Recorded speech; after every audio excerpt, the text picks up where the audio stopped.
Muy buenos días para todos. Gracias al Grupo GEO que nos permite estar en este espacio y compartir diversidad en el conocimiento. Entonces, vamos a proceder con la presentación del día de hoy. Tan diversa es la odontología como caminos tiene la montaña. Hace muchos años, cuando los primeros odontólogos trabajaban incluso de pie, que se iban a imaginar todos los avances que iban a venir. Y definitivamente muchas veces la enfermedad sabemos que es la misma. Lo que cambia es la visión del profesional que está atendiendo a ese paciente y los conocimientos que trae con él, ¿cierto? Entonces, por eso en muchas ocasiones el tratamiento odontológico cada vez es más completo y en la medida en que lo hagamos multidisciplinariamente, eso irá en beneficio de nuestros pacientes.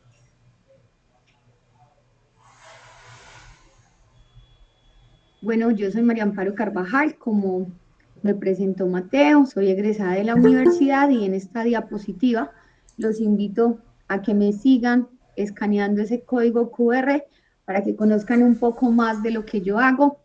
Doy las gracias a todas las personas que están representadas en esta diapositiva, mi alma mater que me dio las mejores bases para integrar el conocimiento y todas las instituciones de las que hago parte que han aportado a lo que hoy les voy a compartir a ustedes. El tema que hoy nos convoca es toxina botulínica y bruxismo y lo vamos a ver desde una óptica integrativa.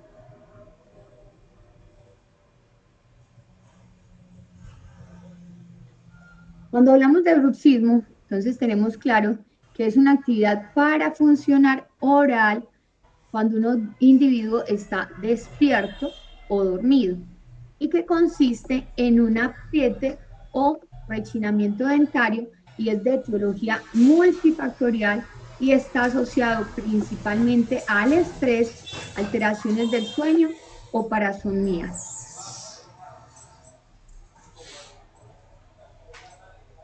Pero cuando nos preguntamos cuál es ese límite entre lo funcional y lo parafuncional, a veces puede tornarse un poco difícil, en especial cuando hablamos de pacientes que son niños para identificar la parte del bruxismo. Entonces, recordemos que más o menos entre los 4 y 5 años, el maxilar superior está creciendo en un sentido sagital y la mandíbula en un sentido horizontal cuando todo el proceso de desarrollo está adecuado. Y esa forma de desarrollarse en maxilar lleva a que el mismo organismo busque una necesidad de oclusión estable, la cual se da mediante un desgaste fisiológico dentario que es absolutamente normal y que nada tiene que ver con el bruxismo, sino que se está dando un proceso de acomodación para que esa oclusión permanente sea normal. Se habla que los factores asociados dentro de los que tenemos el tabaquismo, el alcohol, las drogas, algunas enfermedades, traumas, herencia, problemas psicosociales, el estrés, pueden afectar el bruxismo. ¿Y qué tal cuando observamos esta imagen? Analicemos cada uno de los casos que en ellos podemos observar. En esa primera imagen que tenemos ahí, podemos observar que tenemos un bruxismo, pero que básicamente es por unos movimientos excéntricos. En la segunda imagen podemos observar cómo nuestro organismo, mediante un crecimiento óseo, está dando una respuesta a esa fuerza que están recibiendo los dientes, pero también observamos un desgaste, una retracción de esas encías. ¿Y qué pensar de esa tercera imagen, donde observamos un diseño de sonrisas? Y me pregunto, ¿será que se tuvo en cuenta ese problema periodontal antes de hacer ese diseño? ¿Será que se tuvo en cuenta esos corredores bucales que se están viendo en esta imagen y que me están hablando de una descompensación entre los maxilares? Entonces, nuestra tarea como odontólogos básicamente es analizar cada caso, porque como es multifactorial el estrés y a diario nosotros estamos recibiendo estrés de todo el medio que nos rodea, además de las condiciones particulares de cada persona, no podemos simplemente intentar solucionar el bruxismo con un manejo de una toxina botulínica o de un componente netamente dentario. Hay que analizar muy bien todo lo que a esa persona la está afectando, porque puede ser que también algunas enfermedades lleven a causar el bruxismo, como también algún problema en la oclusión puede llevarnos a tener otras enfermedades. Es decir, siempre una enfermedad, si no se trata a tiempo y de la forma adecuada, puede llevar a otra peor.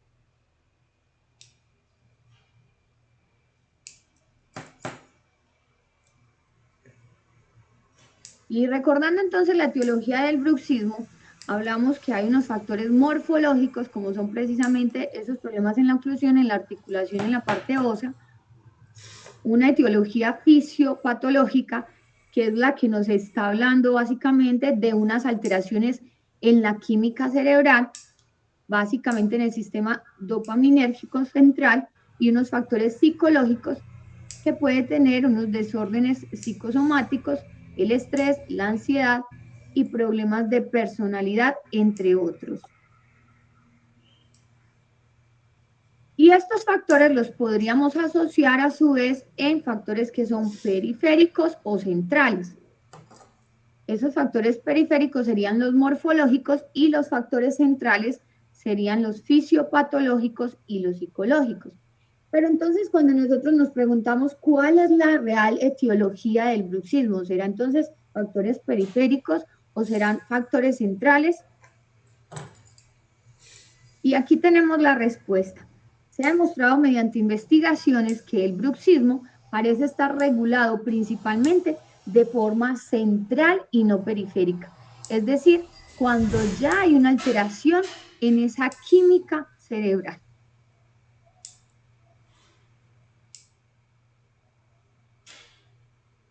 Nosotros ya conocemos que tenemos diferentes clases de bruxismo.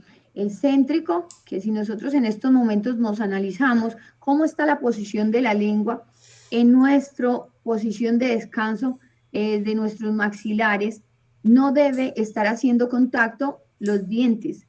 Deben estar en una posición de relajación con la lengua interpuesta entre ellos.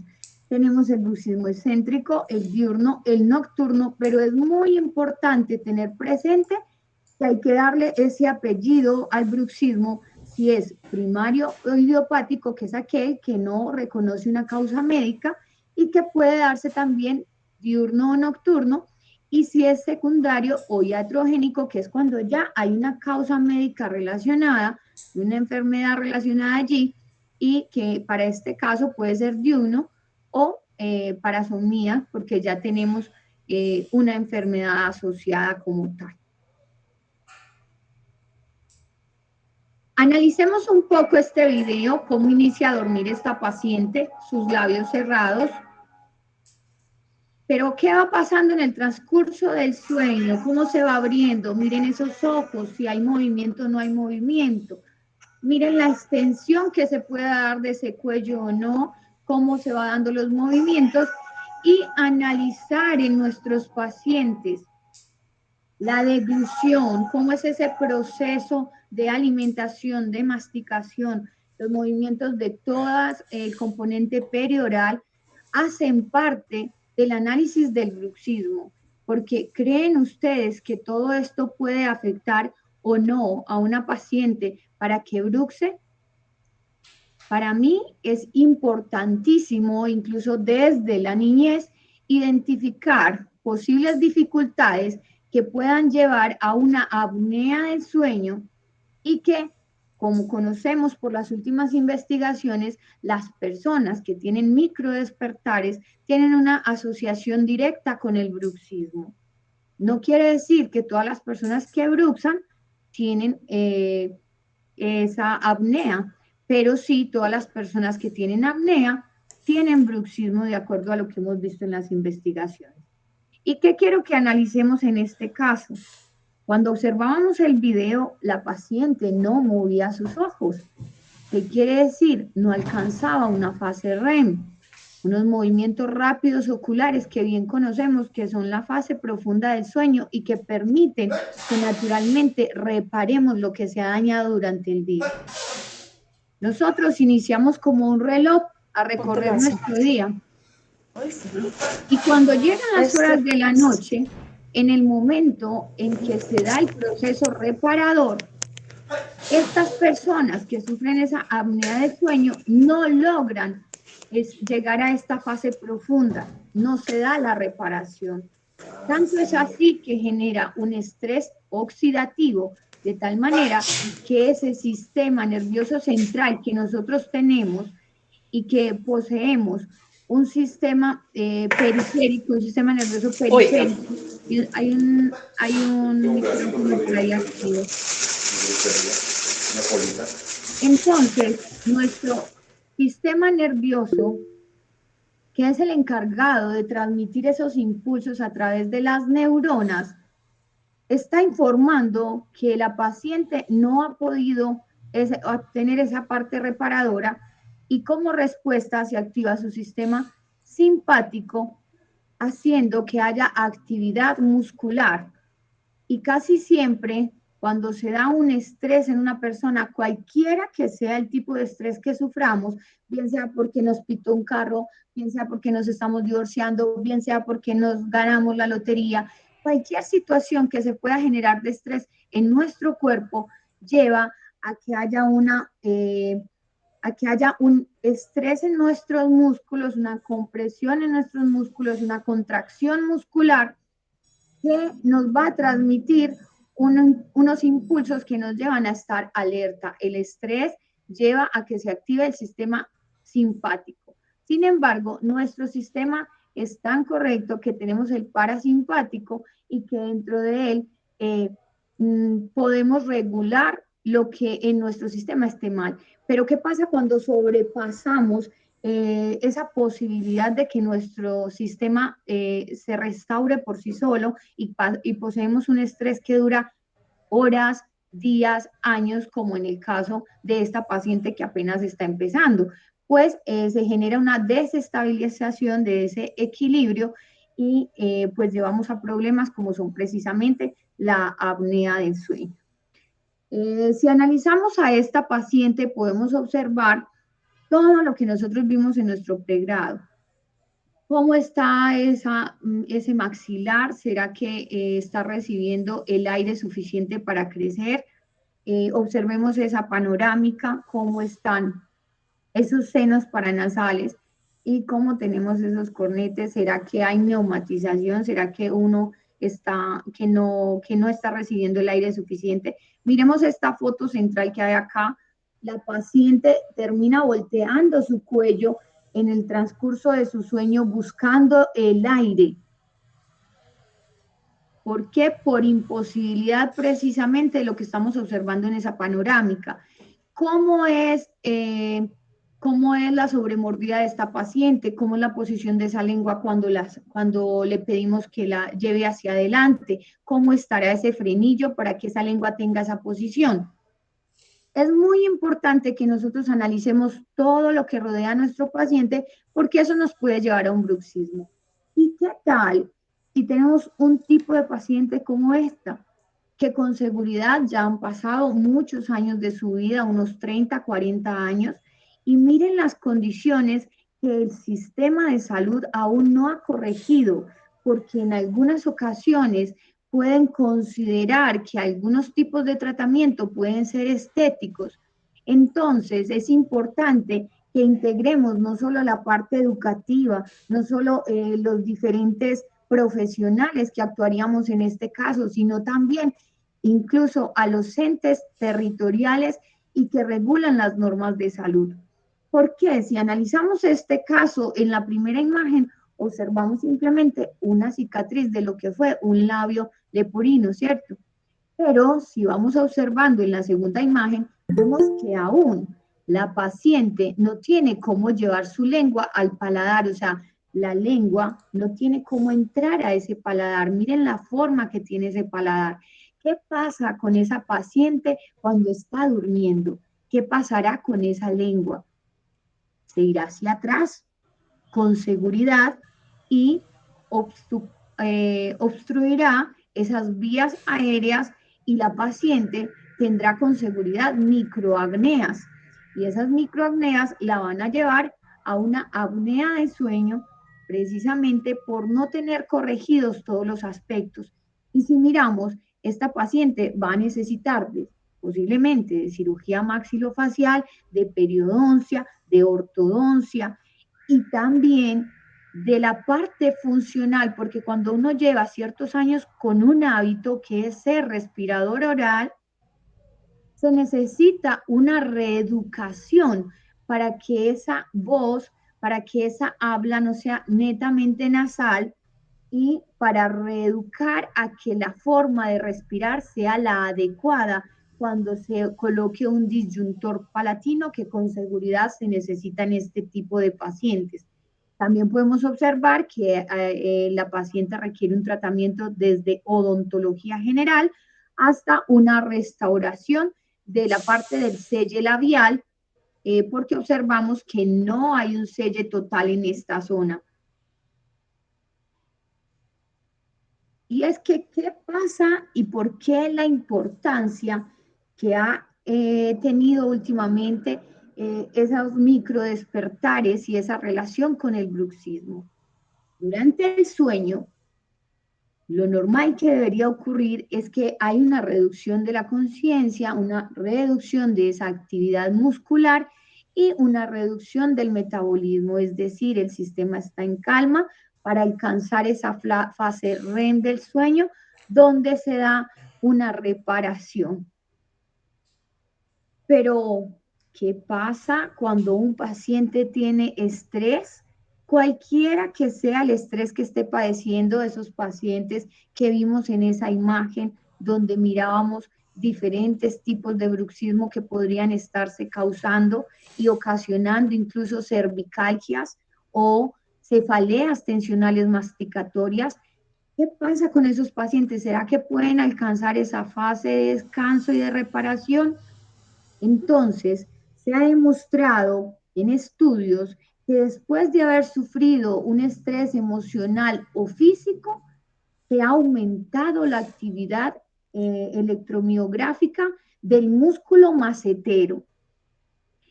Pero en muchas ocasiones en el bruxismo, ese macetero concomita con el temporal.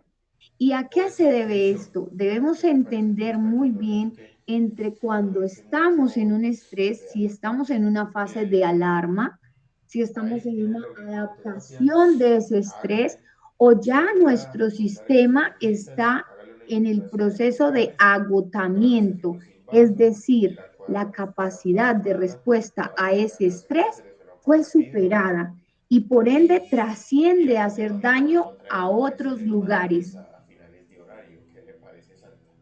Básicamente los músculos que afectan el bruxismo, tenemos el macetero, el temporal, pterigoideo externo y pterigoideo interno.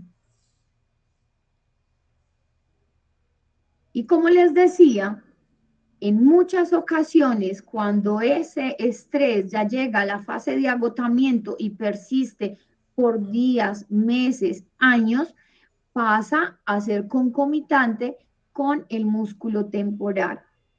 Entonces, en ese caso, tendría que tratarse ambos músculos, todos los que sean afectados. Y bueno, ¿cómo identificamos nosotros que esté pasando esto? Leck en 1880 fue el primero en describir que era la hipertrofia maceterina, como el crecimiento excesivo de la masa muscular de dicho músculo.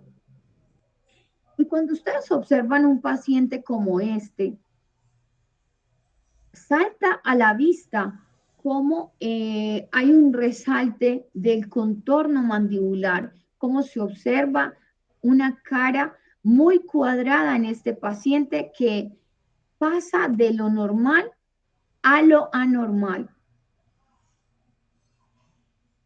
El diagnóstico es relativamente sencillo, pero tenemos que tener en cuenta que nunca el crecimiento de un músculo se va a dar de una noche para otra si es algo que vaya como una hipertrofia. Lo normal de este crecimiento es que sea un crecimiento lento, es muy fácil de detectar en la clínica, no se presenta de manera aguda. Si se presentara de manera aguda, había que descartar mediante un TAC algún tipo de tumoración en la zona, un sobrecrecimiento óseo. Puede ser asimétrico. Encontramos pacientes que tienen bruxismo marcado más de un lado, hay una hipertrofia mayor de un lado, lo que también daña un poco esa parte física o simétrica de nuestro rostro. Y es consecuencia también de múltiples factores. ¿Qué dice la ciencia sobre el tratamiento del bruxismo? Y en un estudio que realizaron haciendo seguimiento a 40 años de investigación que estaban desde 1966 a 2007, revisaron toda la bibliografía que había para ver qué investigaciones habían sobre el tratamiento del bruxismo y se encontró básicamente que del 40 al 60% de esas investigaciones decían que un tratamiento que era estable durante esos 40 años eran las intervenciones oclusales y las férulas orales, que han sido constantes y que hoy día todavía permanecen en nuestro medio. En cuanto a los estudios de enfoque conductual, pasaron en las primeras 2 décadas de ser un 60% a perder un poco de importancia y en la última década solamente las investigaciones que habían respecto a esos enfoques conductuales fueron de un 10%, mientras que el estudio de los tratamientos farmacológicos aumentó de las primeras décadas de ser de un 5% al 40% en los últimos años, lo que nos indica que las férulas siempre han estado estables como tratamiento del bruxismo y que esa parte farmacológica ha tomado importancia. Recordemos que los planos y las férulas oclusales no tratan la etiología del bruxismo, solamente es un coayudante para evitar los desgastes y la fatiga muscular. El tratamiento de los trastornos relacionados, por obvias razones, si un paciente tiene una enfermedad concomitante y esta es tratada, pues se va a reducir ese estrés oxidativo y por ende va a mejorar el bruxismo. Y dentro de los medicamentos que disminuyen la actividad motora nocturna, tenemos los relajantes musculares, los medicamentos para la ansiedad y el estrés y últimamente ha cobrado mucha importancia las inyecciones con toxina botulínica, que recordemos que hace parte de los medicamentos y la farmacología. Por ende, solo lo pueden aplicar profesionales del área de la salud que puedan hacer prescripciones médicas. ¿Qué dice la ciencia sobre el tratamiento del bruxismo y la toxina botulínica? Entonces, una cosa que tenemos que dejar claro es que la toxina botulínica actúa básicamente sobre la parte muscular, reduce esa hiperactividad muscular. Entonces no podríamos hablar de que la toxina es el tratamiento como la mano de Dios que me va a quitar el bruxismo, no. Simplemente es un coayudante que nos va a facilitar mejorar todo el estado de nuestro paciente para que su bruxismo mejore, pero a la vez hay que hacer el tratamiento de todas las otras situaciones particulares que al paciente lo estén afectando. Entonces me encontré esta investigación, tenemos investigaciones que van desde análisis de un caso aislado hasta análisis de muchos casos, análisis de una sola aplicación, análisis de múltiples aplicaciones, donde la mayoría de dosis que me relacionan las investigaciones son 3 aplicaciones como máximo. Y encontramos, por ejemplo, en este estudio, que demuestra que la fuerza masticatoria se redujo significativamente después de la aplicación de toxina botulínica en un paciente al cual se le hicieron análisis a las 2, 4, 8 y 12 semanas después de la inyección. Pero la toxina botulínica, como lo que hace, y vamos a ver ahora más adelante, es que simplemente actúa de manera temporal y no definitiva. Si lo hace de manera definitiva fue porque se aplicó inadecuadamente y se causó un daño en el paciente. A las 12 semanas se están dando nuevamente esas uniones neuronales. Entonces, en este caso, que solo se aplicó una sesión a un paciente aislado, se identificó que se disminuyó la fuerza en la oclusión. Sin embargo, después de las 12 semanas, el músculo empezó a recuperarse nuevamente. Y yo me hago la siguiente pregunta. ¿Y las otras intervenciones qué? ¿Cierto? Cuando un paciente, por ejemplo, ha tenido una malposición dentaria por N años y observamos hoy día que se colocan los brackets desde 50 hasta personas de 70, de 60 años colocándose brackets hoy día, pues debemos analizar que un diente que estuvo en mal posición, pues generó a su vez unos impulsos que me llevaron a nuestro sistema nervioso central una información y que como somos tan perfectos para acomodarnos y no hacernos daño, la parte central de nuestro cerebro mandó una información para que ese músculo se reacomodara y generó una hipertrofia, en algunas ocasiones más de un lado como de otro, como les decía, y que a la hora de retirar ese tratamiento de ortodoncia, 2 años después de haberla tenido, muchas veces se da recidiva porque no se hizo el tratamiento concomitante de ese músculo que tuvo un gimnasio durante los 30, 40 o 50 años. Entonces es muy necesario hacer ese tratamiento de ese músculo antes de retirar esos brackets para evitar la recidiva y que si yo a un paciente que tiene los dientes en mal posición le voy a hacer un tratamiento por una hipertrofia maseterina, pero no hago la corrección de la etiología en este paciente que les estoy diciendo, que es de una malposición dentaria, pues con seguridad ese músculo se va a volver a desarrollar. ¿Por qué? Porque no estoy quitando el factor etiológico en ese paciente del bruxismo. Listo. En esta otra investigación tomaron 50 pacientes y demostraron que la toxina botulínica es un tratamiento efectivo y que se mantiene en el tiempo. Hicieron un examen incluso hasta los 4 años, hicieron seguimiento y hicieron 3 aplicaciones. En la primera aplicación le pusieron a los 50 pacientes 30 unidades en 3 puntos y encontraron que en la semana 12 hubo una reducción del 12%. A los 25 pacientes de los 50 iniciales le aplicaron una segunda dosis, encontrando que hubo una mayor reducción a las 24 semanas de 26.6%. Y al 25% restantes de los pacientes le aplicaron las 3 dosis, encontrando que en la semana 36 hubo una reducción del 42.52%. Entonces, miren cómo aumenta en la medida en que más aplicaciones haya. Y cuando se hizo seguimiento a los 4 años, en esos que se habían tratado 2 y 3 veces, se encontró que había respectivamente un 24.43 y un 40.64 a los 4 años después de haber aplicado esa aplicación. Si comparamos el resultado inicial, que fue de ese 42.52% a las 36 semanas a un 40.64% a los 4 años, pues podríamos obviamente concluir que es muy estable el resultado. Miren que apenas 2% más o menos hubo de recuperación o de recidiva. Pero vuelvo a decir lo mismo, en estos pacientes se trató también las demás factores que influían en ese bruxismo, en ese aumento del macetero.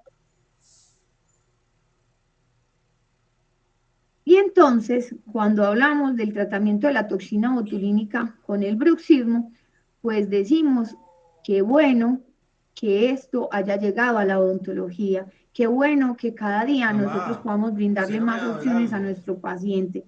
Se ha demostrado que la toxina botulínica se ha utilizado con éxito en tratamientos de isquemias, que son pues esos movimientos involuntarios, distonías craneales y otras patologías del sistema nervioso central. Es decir, que sí podemos lograr algunos efectos en el sistema nervioso central con la toxina y que está comenzando a utilizarse en los cuadros de bruxismo.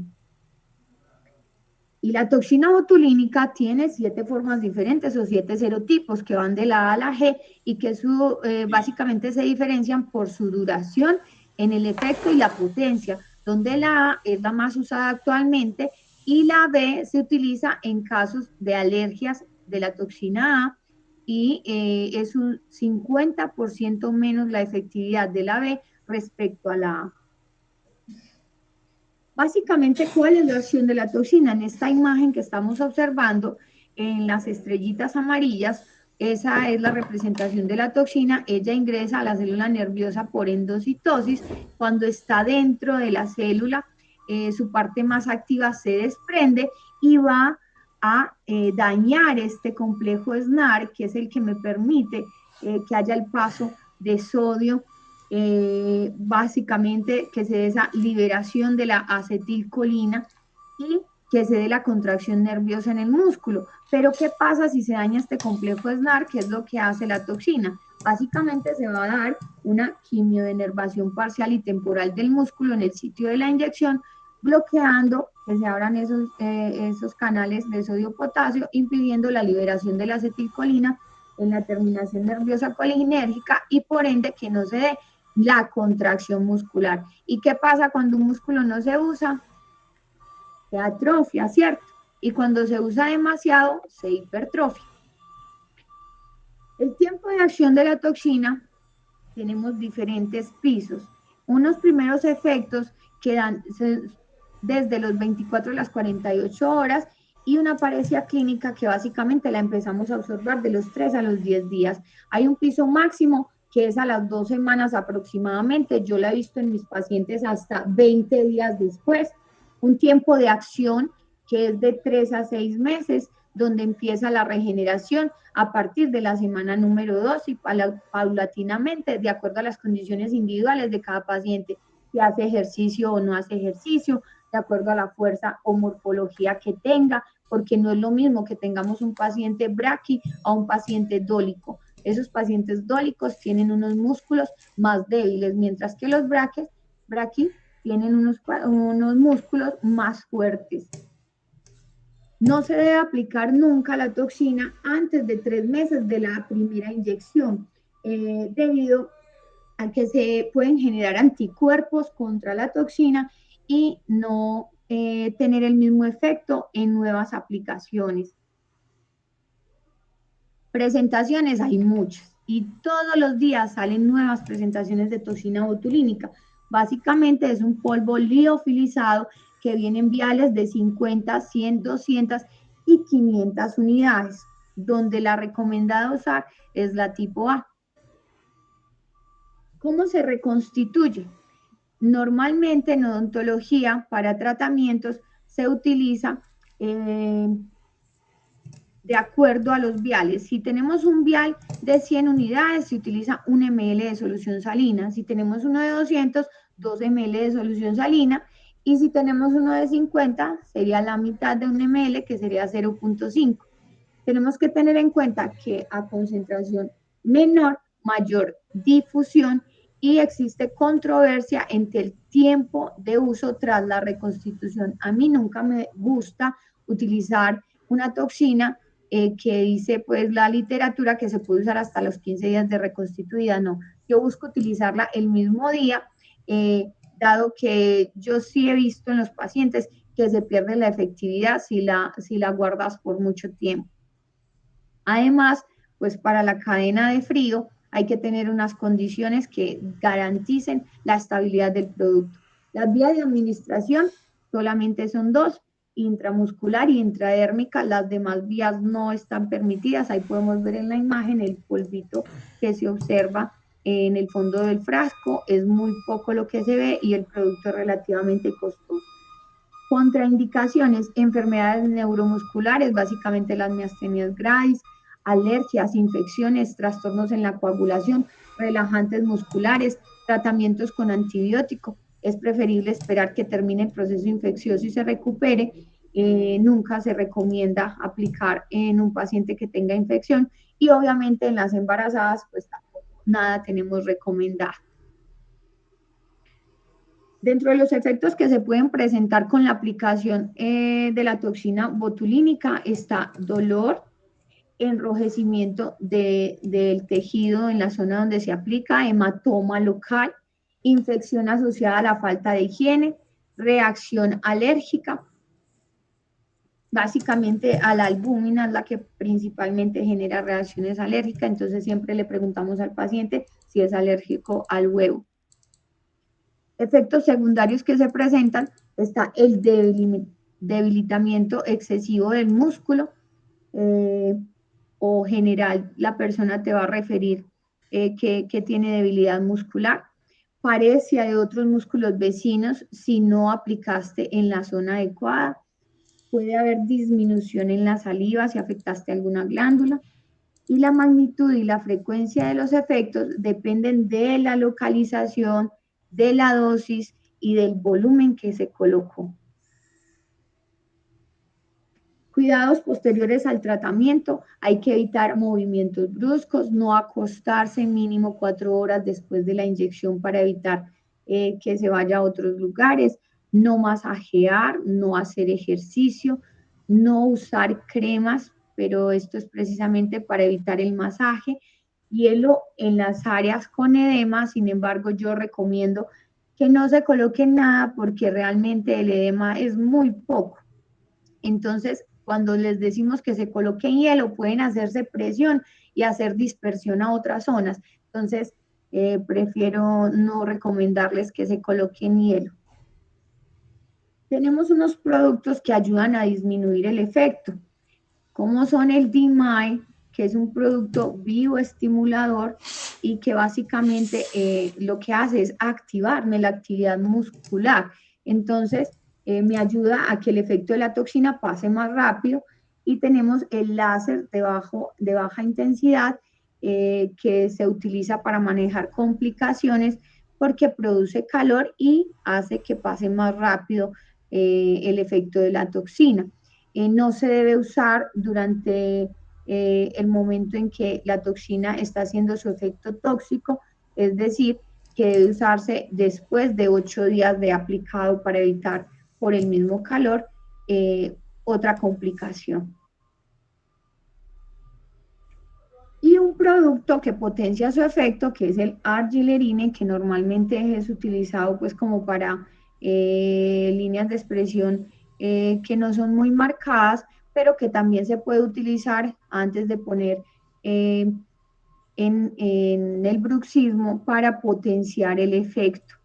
Se hacen unas 2-3 sesiones antes de la aplicación, y esto va a hacer que tenga que usar menos producto en el paciente. ¿Cómo es la aplicación de la toxina botulínica?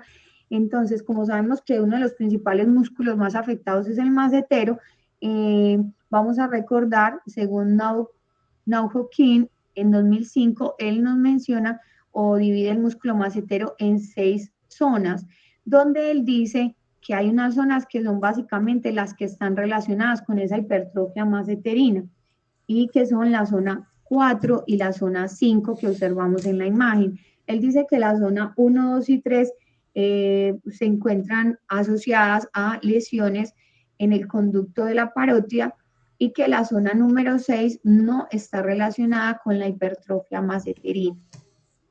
Él también menciona de unas zonas de seguridad que están delimitadas del lóbulo de la oreja, se pasa una línea hasta la comisura labial, otra por toda la línea mandibular, otra línea vertical que va en la parte anterior del músculo y otra en la parte posterior.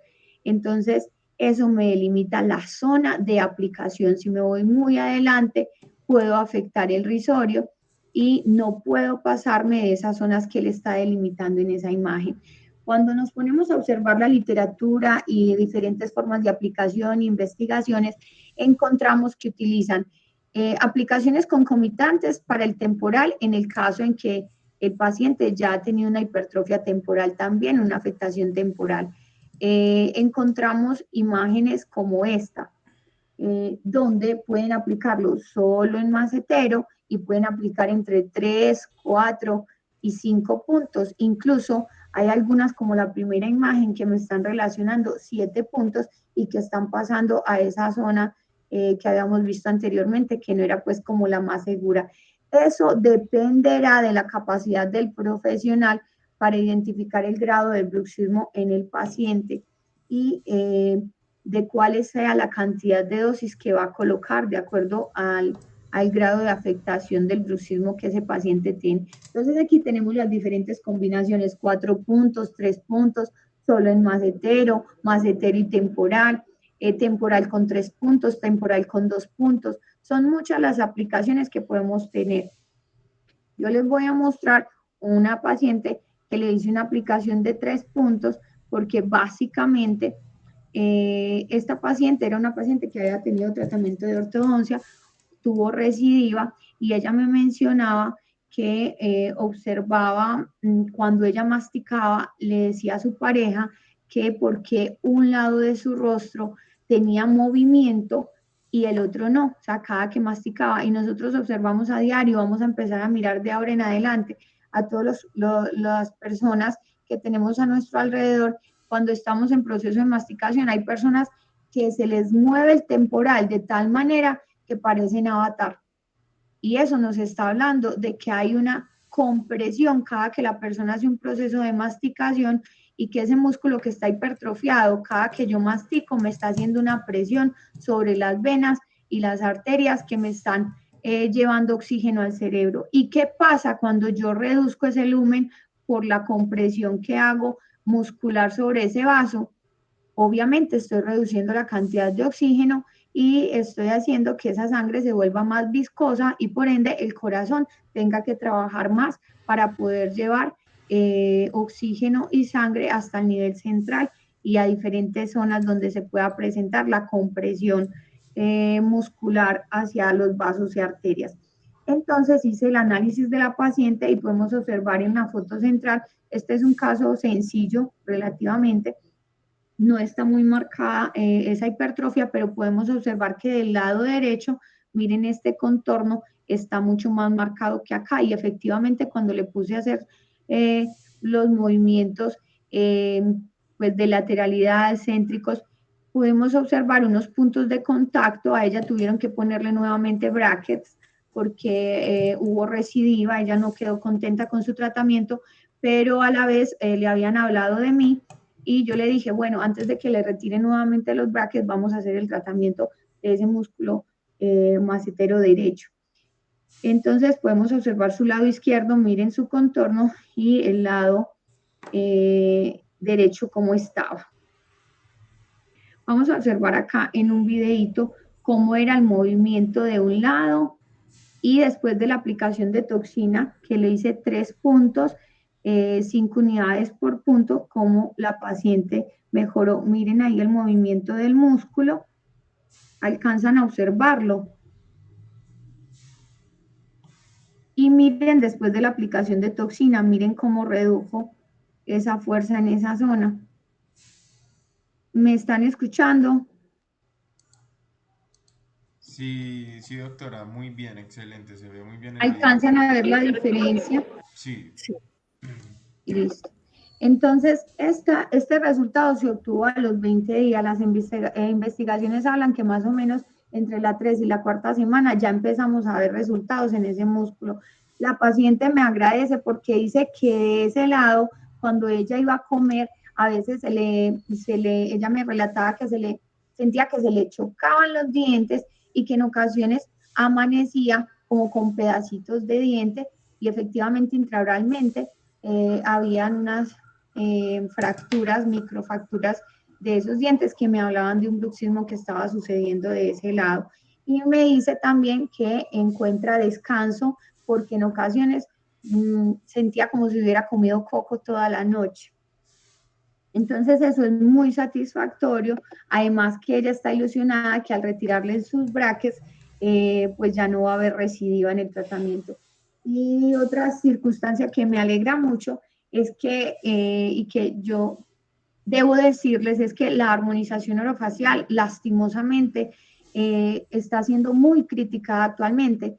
pero yo invito a cada una de las personas que tiene algún contacto con la armonización orofacial a que se especialicen, que no se queden con un curso, porque esto no es de aplicar y de que todo el mundo ya tiene bruxismo, no.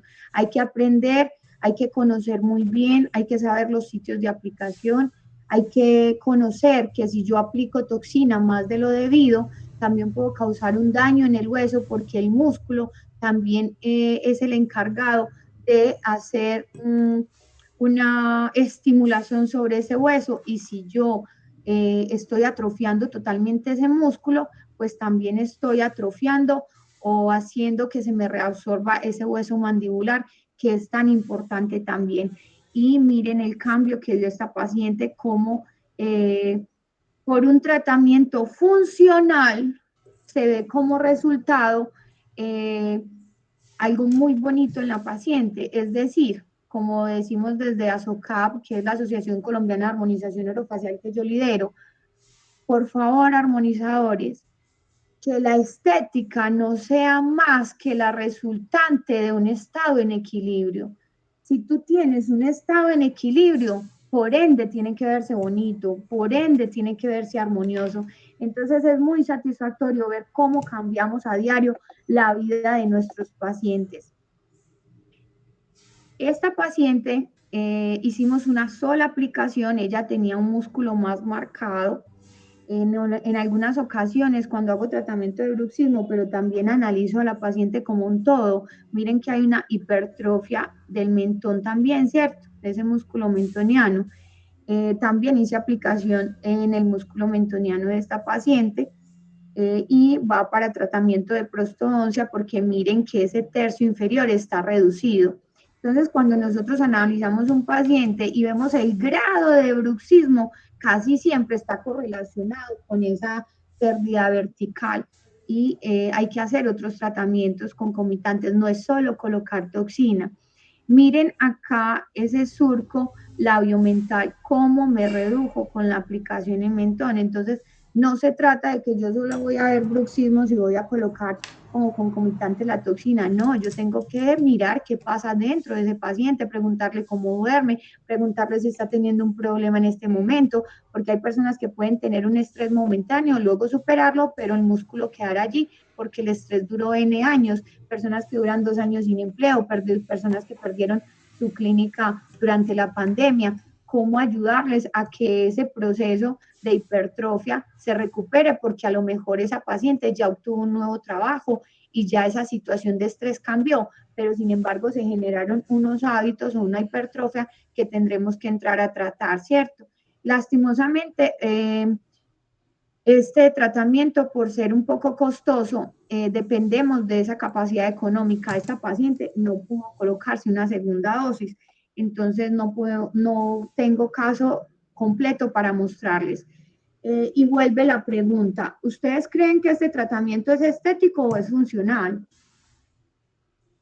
Esta foto obviamente no es de una paciente mía y esta referencia de dónde la tomé, pero encontré que ese músculo estaba muy marcado como en la del hombre que les mostré inicialmente y me pareció importante como traer la colación.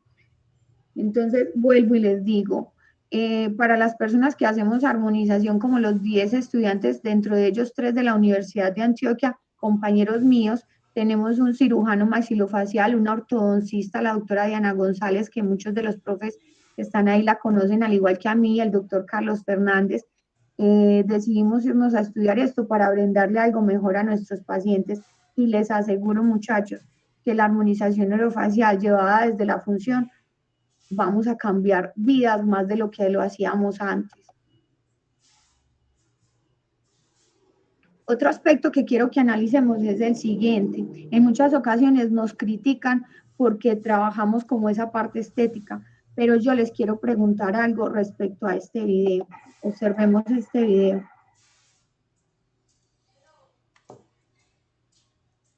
¿Están observando el video?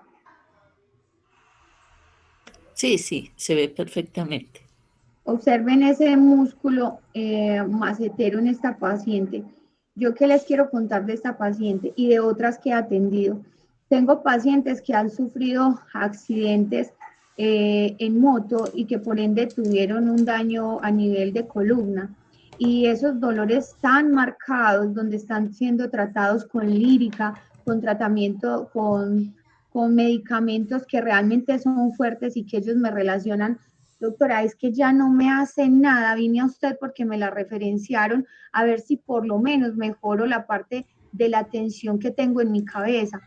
Miren, me he encontrado pacientes de 25 años que tienen arrugas totales en la frente y yo digo, estas líneas de expresión en la frente son producto del envejecimiento o serán producto de la enfermedad que por el dolor tan marcado que ese paciente tiene, a toda hora me está haciendo una gesticulación y que ese centro del dolor que vemos acá en la zona glabelar permanece arrugado y lo hace ver a toda hora como bravo. Entonces, sabemos que mucho del el envejecimiento sucede obviamente por ese estrés oxidativo que tenemos. Pero si una paciente no puede dormir adecuadamente, hágale el examen de insulina en la mañana y usted mirará los niveles de azúcar que tiene esa paciente y podrá identificar que esos pacientes que no están durmiendo adecuadamente, que tienen dolores marcados, cervicalgias, eh, muchas veces tienen ese proceso que muchos analizan como envejecimiento, pero que no es más que la resultante de un bruxismo, de un problema de columna, y que si yo pongo además de colocar en ese macetero y ese temporal aquí en la zona glabelar, no para retirar esas líneas de expresión ahí, sino para relajar e impedir esa transmisión de esos impulsos nerviosos hacia la parte central, que bien sabemos que tenemos un sistema eh, autónomo que a la vez se divide en un sistema simpático, parasimpático, pero que también tenemos otro sistema que libera unas hormonas que pueden dar felicidad o a la vez también pueden darnos o ocasionar en nuestros pacientes depresiones y nosotros lo podemos bloquear con la toxina y eso es un efecto a nivel central. Vamos a hacer mejor la vida para nuestro paciente. Y recordemos que cuando nosotros sonreímos, la sonrisa es la única que tiene la capacidad de activar todos los músculos de la cara. Cuando nosotros masticamos, podemos observar si esa paciente mastica demasiado fuerte, si tiene desgastados sus dientes, cómo esos depresores de la comisura labial están abajo, cómo ese mentón está fuerte, cómo esos corrugadores y cómo ese prócer está supremamente marcado. Entonces yo me pregunto, en un paciente de 24 años diciendo que estamos colocando toxina por estética, eso es falso. En este tipo de pacientes que sufren dolores marcados, ustedes no saben cuánto agradecen. En muchos yo les voy a colocar en la anestesia antes de hacer las infiltraciones y me dicen, doctora, no me infiltre. Y yo, pero es que esto te va a reducir el dolor. Y dijo, doctora, es una caricia lo que usted me hace versus lo que yo vivo a diario. Y el agradecimiento que tengo de muchos, les aseguro que va a cambiar la vida de ellos. Y dicen, bueno, que tenga que hacer mi tratamiento de columna, pacientes que están incluso para cirugía y que les dicen, no se la hacemos porque el riesgo de que quedes parapléjico es demasiado. Entonces, ¿cuánto puede agradecer un paciente de estos que al menos le disminuyamos esa cefalea tensional masticatoria, le disminuyamos ese dolor que tienen y esa presión que tienen al masticar y que se ha generado esa hipertrofia macetera y temporal, básicamente por el esfuerzo y esa actividad que ellos hacen para evitar su dolor? Conclusiones entonces, el dolor de cabeza, el dolor muscular, los ruidos articulares y el desgaste dentario por sí solos no implican la presencia de un bruxismo. El tratamiento del bruxismo depende de la edad del paciente, su etiología y las condiciones particulares, donde si tenemos un paciente que sea niño, debemos primero enfocarnos a buscar cuál es esa etiología, impedir que avance, porque recuerden que una enfermedad, como por ejemplo el no respirar bien, me lleva a otra, como el no desarrollar adecuadamente los maxilares, y el no desarrollar adecuadamente los maxilares me lleva a que los dientes no tengan espacio suficiente para estar cuando son permanentes, y a su vez la lengua no tenga dónde estar, y a su vez eso me lleve a una apnea del sueño, porque hacemos microapneas, y que si eso se posterga por horas, días, años, ¿a dónde puede llegar la inteligencia de ese paciente? que son pacientes que amanecen cansados, que en la escuela nos refieren que son pacientes totalmente inquietos en el día porque están como con la pilita prendida, y son pacientes que seguramente hasta su matrimonio puede fallar porque van a ser pacientes roncadores. Entonces, todo esto tenemos que analizarlo en nuestros pacientes. El tratamiento del bruxismo debe ser comprendido siempre desde la integralidad. Y en esta imagen podemos observar cómo las diferentes especialidades nos hemos encargado de decir, ve, esta parte la atiende el neurólogo, ve, esta parte la atiende el otorrinolaringólogo, ve, esta parte la atiende la parte de la fisiatría. No, aquí hay espacio para todos. El bruxismo es tan multifactorial como lo es la misma hipertrofia maseterina. Entonces, saber identificar, escuchar a nuestro paciente y mirar qué historia clínica tiene, qué historia de vida, hasta qué cultura viene con él, es importante para hacer un tratamiento integral del bruxismo. Muchas gracias, los invito a que me sigan y cualquier duda se abre el espacio para ello. Muchísimas gracias, doctora. Excelente conferencia, todo muy claro. Bueno, que tengan un excelente María día. Isabel, doctora Marisa, la compañera Ustedes. María Isabel tiene una dudita, María Isabel. Sí, bien pueda. Buenos días, ¿me escuchan? Sí, te escuchamos.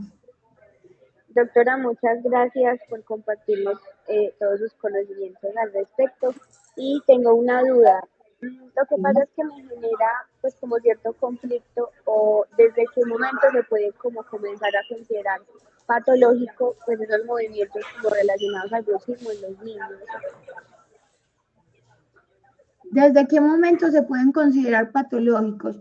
Mira, cuando un paciente ya empieza a tener, o sea, si tú haces un análisis y miras si hay dificultades respiratorias, por ejemplo, si en la paciente como la que veíamos ahí, veíamos que sus dientes no van a caber, sus dientes permanentes no van a caber ahí, y hay un desgaste demasiado marcado en ella.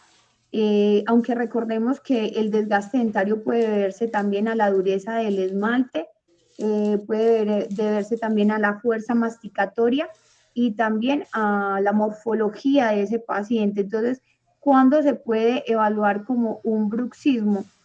Cuando analicemos todos esos componentes etiológicos que puedan estar allí y analicemos todo lo que el paciente nos está mostrando. No es ver un desgaste en uno de los dientes, como verlo en todo, y que básicamente son pacientes que requieren coronas en metal para poder evitar ese desgaste. Entonces hay gravedad de desgaste que puede ser fisiológico, simplemente de acuerdo a la edad que el paciente esté, que más o menos entre los 4, 5, 6 años, que se está dando ese desgaste fisiológico, y que también en la dentición mixta se observa, pero cuando tú ves una situación demasiado marcada y que el niño se le está quejando a la mamá que amaneció con dolor, que está hiperactivo en su escuela, que no está durmiendo bien, que es un paciente que ronca, que la mamá te relata que se levanta incluso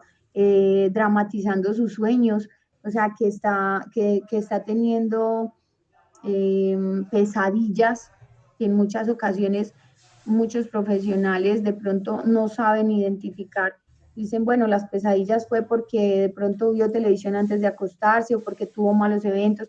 No, si la paciente no está alcanzando un sueño reparador, ya es un momento para cuestionarnos si pasó de esa parte fisiológica a una parte que es para funcionar. Todo eso nos lo da el análisis del caso. Muchísimas gracias, doctor. Muy claro todo. Con gusto. Listo, doctora, muchísimas gracias a ti. Excelente conferencia, aprendimos mucho, todo muy claro, doctora. Y bueno, antes de despedirnos, le recordamos pues que nos estaremos reuniendo próximamente en otros encuentros. Eh, y muchísimas gracias a todos por su asistencia y muchísimas gracias a la doctora por compartirnos esta información. Muchas gracias, Mateo. Espero me sigan invitando. Claro que sí. Bueno, feliz día para todos.